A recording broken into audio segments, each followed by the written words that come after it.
because he couldn't make the video consultation work. Wednesday night, I got some respiratory problems. I decided to not tell it to many people because I would feel people were not helping me at all, except doctors, but even doctors, you could feel they were also, there's no medicine, there's no clear medicine for it. So that felt really lonely. For example, my mom called my aunts and they were calling me, and it was just, I just could feel the stress.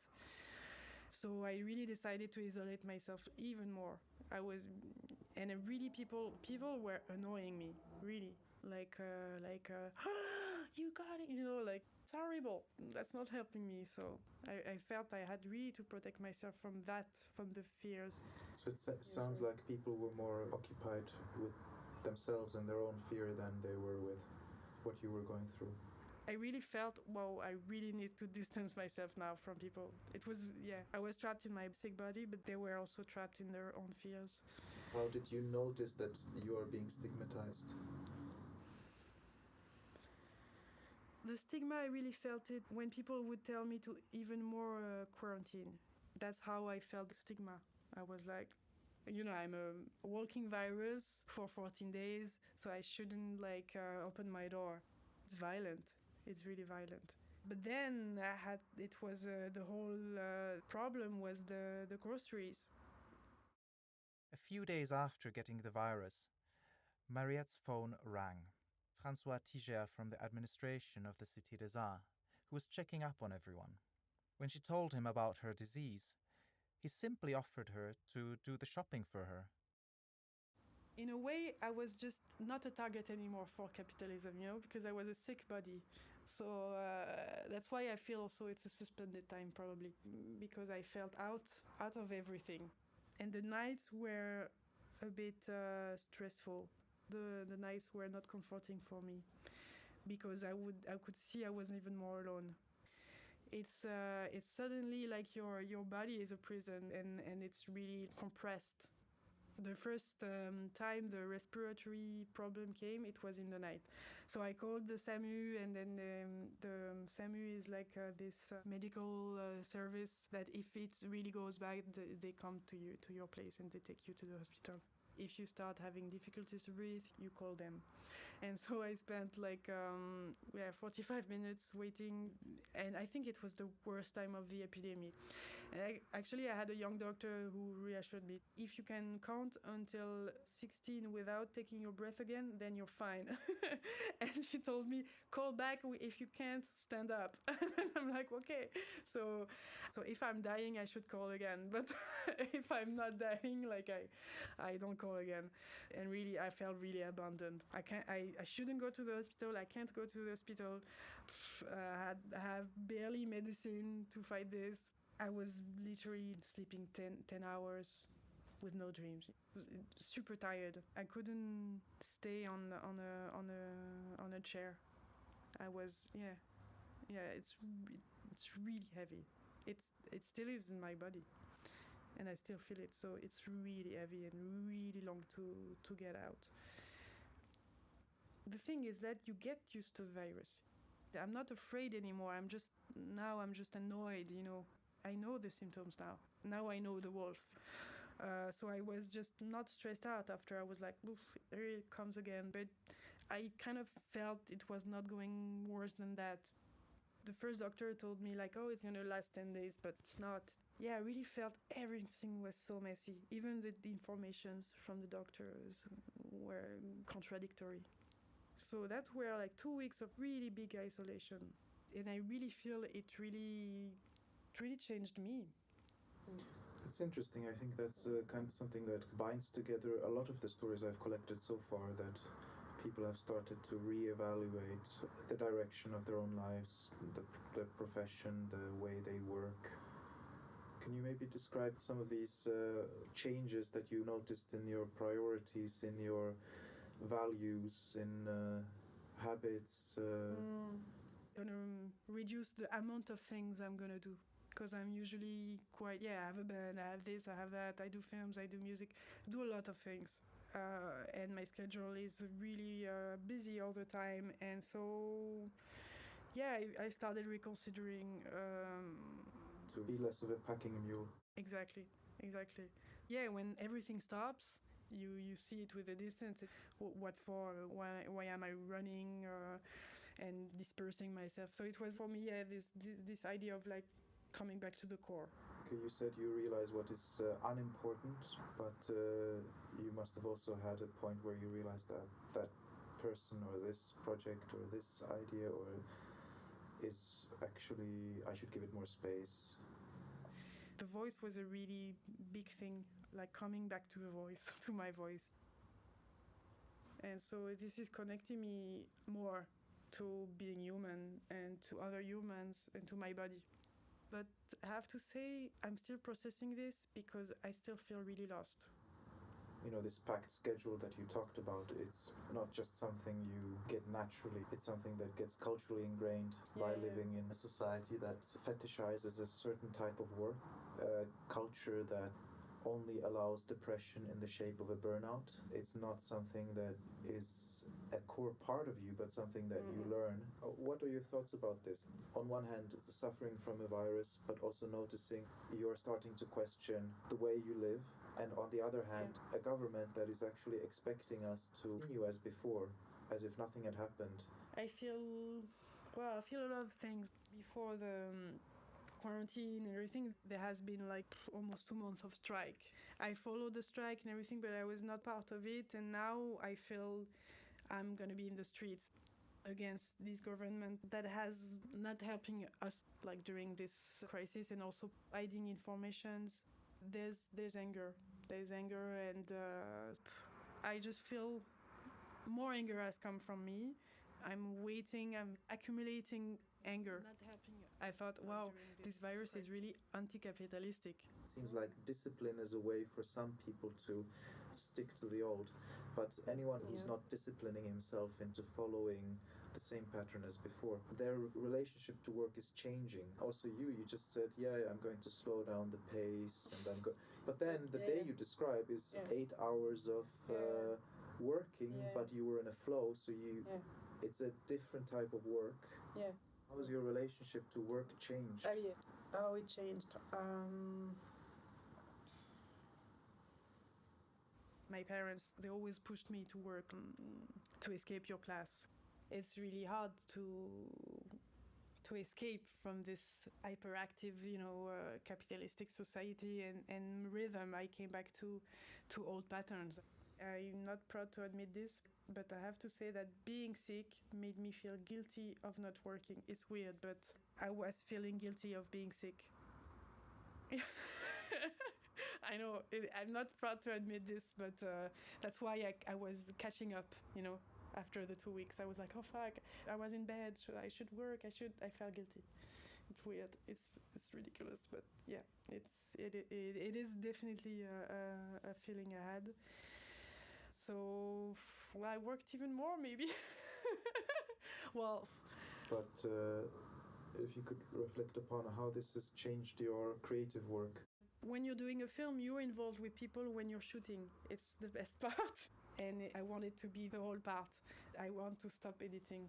Maybe performance, something to be with people at the same time, in the same place, and to share this in the time of a performance or a concert or something live. You can't control time the same way. So basically more process and more community and less...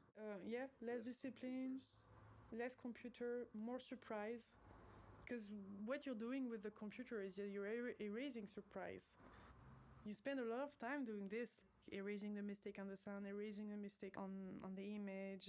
So I want more mistakes. More surprises. My professor at art school, she used to say, mistakes are gifts. Nice. Un accident heureux. It's like sometimes there are accidents and it's good. How has it affected you to be so lonely for 4 weeks? I felt at some point, not this week. This week I felt very adapted, probably because of the rain outside. But the weeks before, I felt like, if anyone was touching me at some point, I would feel like, wild. I've been lost social skills. And in a way, I felt that it dehumanized me a bit. In what way did it dehumanize you? What do you mean with dehumanized?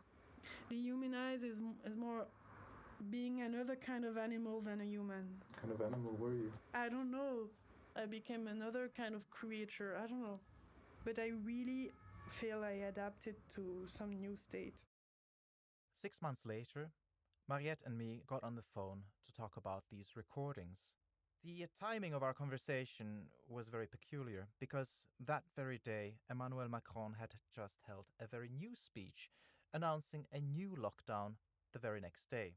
I'm catching you kind of a little bit on the run because we were supposed to talk tomorrow. Now we had to do it quickly now instead because you have to go to Paris to pack your stuff tomorrow. Yeah, it's crazy. It's crazy. It's like tomorrow I take a train at 7:30 and I go to Paris. I pack clothes and stuff to basically take another train around 5 and go back to where I am right now. Go back to my parents' place. Crazy. This is so crazy. Yeah. This is so crazy. There was a second wave of the virus since we last had the recordings. And the situation in France is announced today, wasn't it? And yeah, it's announced.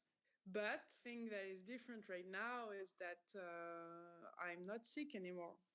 Mm-hmm. And so I've witnessed a lot of my friends getting sick. So it's not like a lie. Like there is a rise of the epidemic. Basically, the same thing happened. The president speaks on TV, and he announced the new confinement, and it's starting on Friday. So we have really little time to organize, and it's made on purpose so that people in Paris can't escape. It's also quite ruthless to just, and also distrustful of the population to say, we're consciously going to make the deadline really short so that you can't make any nonsense. Exactly. As if you were children. Yeah, it's crazy. It's crazy. Like in one speech of like from 8 to 9, it just decides everything for the rest of the month. No. It's very violent. It's very authoritarian. Yeah. It just decides my day to tomorrow. Like I don't know. It's just like Basically, they are keeping all of the economy so that it doesn't collapse. But people like me who are like unemployed, we not only there is the confinement, all these measures that are very violent, but there were these horrible attacks. And all of this at the same time, it just makes people explode. The whole summer in Paris, it was so violent. You could feel tension in the street. Well, I escaped an aggression from a guy in the night. It was at the entrance of the city, actually. And the thing is, like, when it happens in Paris, like, I realized, like, nobody reacts. There were cars, like, a few meters, nobody reacted. But I was super afraid. And then I went back to the cité and he insulted me, but then I could enter. And then I cried. So it was like harassment, like street harassment. Another time, another guy got beaten up in front of me, and I had to stop the guys because I was telling them like, "You're gonna kill this guy! Like, come on! Like, stop! Like, So, and all of this in 3 months. So something was already going nuts in the city since the summer. I think just like the virus is just revealing a lot of economic problems, social inequalities in France. That's not random that after George Floyd murder, the anti-racist movement in France got really more active and bigger. So yeah, it's been difficult. It's been difficult. It's been very tense. One of the things that really stuck out with me in the conversation we had 6 months ago was your relationship to work that was starting to change. There were a couple of things that you said. One of them was, I was ashamed because I couldn't work when I was. And the other one that I still remember is that the virus made you go back to the core. I think that's a kind of a sentence that you repeated quite a lot, that it made you rethink what is actually important, what is really a core part of what you want to do and how you want to live. It's funny because I had forgotten I was feeling guilty of not working because I say this in the recording and I was like, oh my God. But in retrospect, I think I was also working. It kind of kept me alive. And that's something I realized after, because I was so lonely and sick. I really had to work.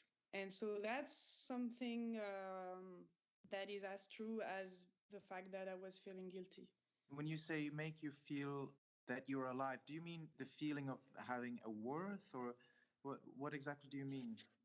Of being connected. We realize the need to form community again, and in all layers of life. During the first confinement, I don't know if I told you, with friends we did a radio. We did a lot of outside events in Paris, and we were programmed in a big music festival this November, but it's gonna be cancelled. But still, we created stuff out of this first wave that are staying, that are continuing and evolving and blossoming. So, and this is a community thing. This is really the radio, this collective radio. A lot of my friends told me, oh, but I didn't know, I didn't think you were so sick because you were keeping doing on your radio shows. I thought all was okay. Then I realized, oh yeah, on the outside, people thought I was okay because I was still publishing stuff. If I analyze this, I think it was really to keep myself connected. If I don't connect to myself spiritually through my art, or I don't connect with others, then there is no reason anymore to live. I realized that also why I kept on being active on working was also outside of the pressure of capitalistic society that is there.